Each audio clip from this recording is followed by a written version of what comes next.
todos bem-vindos a essa oportunidade de trabalho que a espiritualidade nos oferece, né? Aonde podemos junto, através desses recursos, nos fortalecer.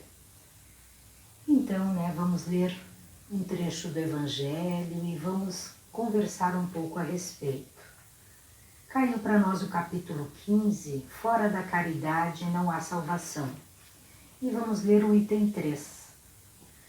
Toda a moral de Jesus se resume na caridade e na humildade, isto é, nas duas virtudes contrárias ao egoísmo e ao orgulho.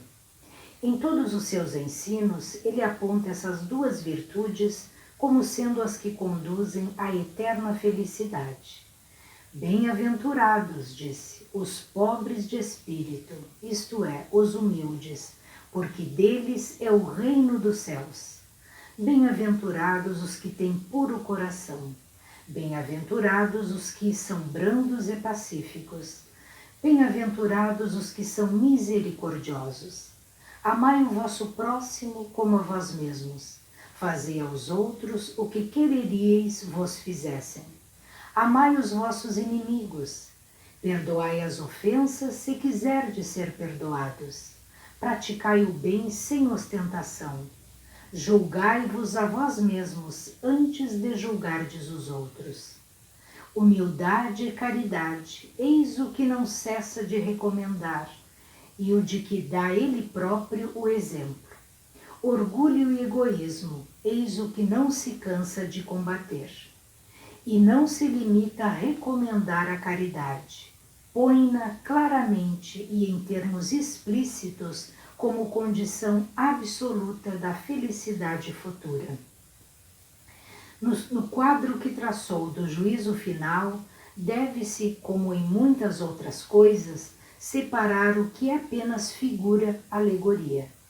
Há homens como os a quem falava, ainda incapazes de compreender as questões puramente espirituais, tinha ele de apresentar imagens materiais chocantes e próprias a impressionar. Para melhor apreenderem o que dizia, tinha mesmo de não se afastar muito das ideias correntes quanto à forma, reservando sempre ao porvir a verdadeira interpretação de suas palavras e dos pontos sobre os quais não podia explicar-se claramente. Mas ao lado da parte acessória ou figurada do quadro, há uma ideia dominante, a da felicidade reservada ao justo e da infelicidade que espera o mal. Naquele julgamento supremo, quais os considerandos da sentença? Sobre que se baseia o libelo? Pergunta porventura o juiz se o inquirido preencheu tal ou qual formalidade, se observou mais ou menos tal ou qual prática exterior? Não. Inquire tão somente de uma coisa, se a caridade foi praticada, e se pronuncia assim: passai à direita, vós que assististes os vossos irmãos. Passai à esquerda, vós que fostes duro para com eles. Informa-se por acaso da ortodoxia da fé? Faz qualquer distinção entre o que crê de um modo e o que crê de outro? Não, pois Jesus coloca o samaritano, considerado herético, mas que pratica o amor do próximo, acima do ortodoxo que falta com a caridade. Não considera, portanto, a caridade apenas como uma das condições para a salvação, mas como a condição única. Se outras houvesse a serem preenchidas, ele as teria declinado. Desde que coloca a caridade em primeiro lugar, é que ela implicitamente abrange todas as outras, a humildade, a brandura, a benevolência, a indulgência, a justiça, etc. E porque a negação absoluta do orgulho e do egoísmo. Esta lição, né, meus irmãos, nos mostra então esse roteiro seguro para a nossa felicidade, que é praticarmos a caridade, e combatermos as chagas da humanidade, que é o orgulho e o egoísmo.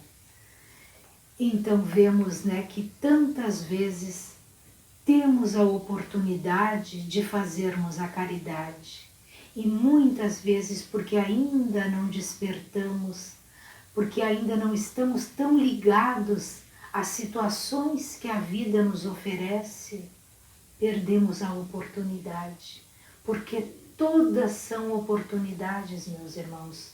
Todas as situações que enfrentamos no nosso dia, da mais corriqueira à mais complexa, são oportunidades que temos de servir, de fazer a caridade das mais variadas formas, pois já compreendemos que a caridade não é só a material, né? Que a caridade nós podemos fazer através do nosso pensamento, através do nosso sentimento, e a vida está sempre nos convidando.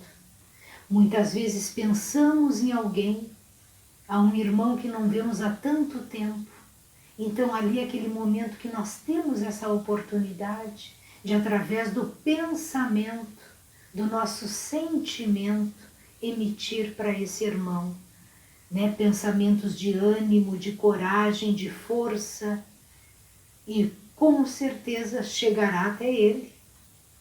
E ele vai aproveitar isso para se reanimar, para continuar a sua caminhada. Então essas formas que muitas vezes a gente acha que é só a forma material, e ela é muito importante quando temos a condição de ajudar, né, onde podemos, de uma forma ou de outra, ajudar, é muito importante, porque tantas pessoas precisam, tantas pessoas estão passando por situações tão difíceis, e que aquele que pode é necessário, porque através desse exercício da caridade é que nós estamos construindo a nossa felicidade. Sabemos que esse é o roteiro para chegarmos lá, aonde todos nós queremos, que é a felicidade, é através da caridade. E precisamos então combater esse orgulho que nós temos, né? Combater essas chagas que a nossa humanidade toda tem, né? Então nos colocando no lugar do nosso irmão, agindo com mais amor, né? Fazendo aquilo que está ao nosso alcance, e todos nós temos essa condição, meus irmãos. Todos nós temos estes recursos, cada um da sua forma, de ajudar, de fazer a caridade, de servir, né? Porque precisamos servir uns aos outros. Fomos colocados, né, na estrutura familiar, na estrutura social, aonde nos encontramos, para servir, para sermos úteis, né, para as mãos nossas, né, não enferrujarem, mãos que trabalham, né, mãos que obram, que fazem tudo o que for necessário. E é isso que Deus, né, através desses mensageiros, do nosso amigo maior, o nosso mestre, veio nos trazer, né, esta orientação para que nós, com assertividade, possamos trilhar esse caminho, né, com mais segurança. Então, longe do orgulho, longe do egoísmo, que precisamos trabalhar em nós, né, porque ainda muitas vezes queremos tudo para nós, para os meus, para aqueles que estão comigo, e não olhamos para aquele que está ali ao nosso lado, que é nosso irmão, e que quem temos a necessidade de ajudar, quem temos a necessidade, irmãos, de fazer algo, porque este é o caminho, né? Então vemos que todas as oportunidades que nós temos não são em vão, só precisamos é compreender Porque muitas vezes nós estamos tão envolvidos nas nossas atividades e que nos esquecemos que todas as situações que nós enfrentamos são situações aonde podemos agir com mais caridade. Tudo que formos fazer, né? Reconhecer que estamos aqui numa escola aprendendo. Então, todas essas situações são lições que precisamos ler, compreender e executar. E aonde podemos colocar já o melhor que tem dentro de nós. E todos nós já temos, meus irmãos. Já temos recursos, já temos coisas lindas que já estamos trabalhando e que podemos oferecer ao nosso irmão. E a vida então nos convida a isso, né? A arregaçarmos as nossas mangas e agirmos no bem, agirmos em prol uns dos outros, para que aonde cada um de nós se melhore, o nosso planeta também se melhora, né? Então eu estava lendo um livro do Chico Xavier e do Valdo Vieira, que tem como título Leis de Amor, pelo Emmanuel. E ali tem o capítulo 7, que tem como título O Tratamento das Doenças e o Espiritismo. E é um livro de perguntas e respostas. A pergunta 8 desse capítulo diz o seguinte: como funcionam os ensinamentos espíritas na cura dos males que infelicitam as criaturas humanas? E a resposta: os ensinamentos espíritas, despertando a mente para a necessidade do trabalho e do estudo espontâneo, preparam a criatura em qualquer situação para a obra do aperfeiçoamento próprio e, desvelando a continuidade da vida para lá da morte, patenteiam ao raciocínio de cada um que a individualidade não encontrará, além túmulo, qualquer prerrogativa, e sim a felicidade ou o infortúnio que construiu para si mesma, através daquilo que fez aos semelhantes. Então nós vemos, né, meus irmãos, que tudo aquilo que nós fazemos para o nosso próximo, nós estamos fazendo para nós mesmos. Então, para a nossa felicidade ou para o nosso infortúnio. A próxima questão: a caridade pode auxiliar nas curas dos males humanos? Resposta: fácil verificar assim que a doutrina espírita encerra a filosofia do pensamento reto, por agente preservativo da saúde moral, e consubstancia a religião natural do bem, cujas manifestações definem a caridade por terapêutica de alívio e correção de todos os males que afligem a existência. Questão 10. Em que fórmulas essenciais se baseia a terapêutica espírita? Resposta: com os ensinamentos espíritas, aprendemos que os atos de bondade, ainda os mais apagados e pequeninos, são plantações de alegrias eternas, e que o perdão incondicional das ofensas é a fórmula santificante para a supressão da dor e renovação do destino. Olha só, meus irmãos, então muitas vezes a gente quer fazer coisas tão grandiosas, né? E não é. Olha só, os atos de bondade, ainda os mais apagados e pequeninos, são plantações de alegrias eternas.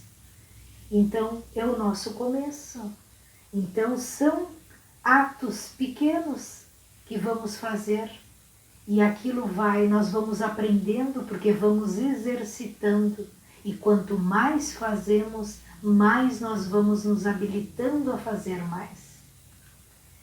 E a última questão desse capítulo, ele pergunta assim: quais são os medicamentos do espírito?